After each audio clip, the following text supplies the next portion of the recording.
Hi friends, ఎలా ఉన్నారండి? నేనైతే బాగున్నానండి.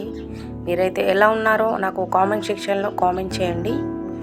సో మనమైతే ఇప్పుడు బెండకాయ సాంబార్ చేస్తున్నామండి. దానికి కావాల్సినవి పచ్చిమిర్చి, ఆనియన్, టమాటా, కల్యమాకు,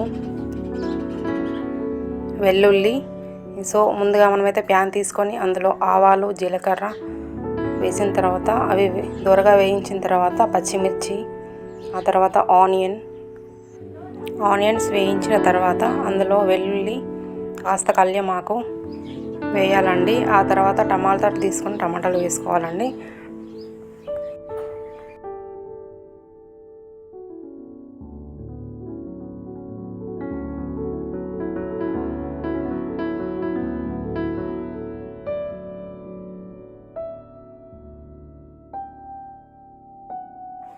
సో ఇక్కడ టమాటాలు అయితే వేగుతూ ఉన్నాయండి. ఈలోపు నేను రైస్ పెట్టేశాను. రైస్ కూడా ఉడుకుతూ ఉంది.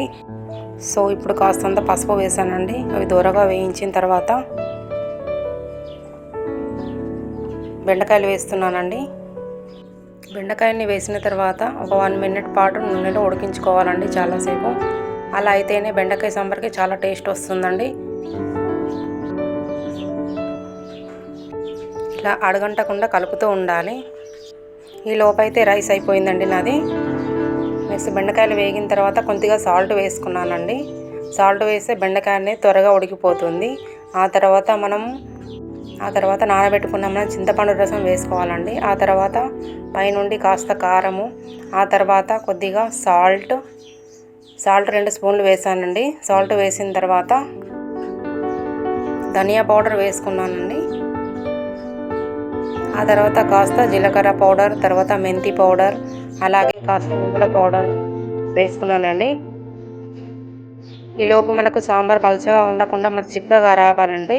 కాస్తంత బియ్యం పిండి తీసుకుని అందులో వాటర్ కలిపి కొంచెం చిక్కగా చేసి ఆ కన్సిస్టెన్సీ అనేది మనం సాంబార్లో వేసుకొని కలుపుతూ ఉండాలి. ఉండలు కట్టకుండా కలుపుతూ ఉండాలి. ఉండలు కట్టకుండా కలుపుతూ ఉండాలండి. ఇలా కలిపిన తర్వాత ఒక హాఫ్ అన్ అవర్ వరకు సాంబార్ రెడీ అయిపోతుందండి.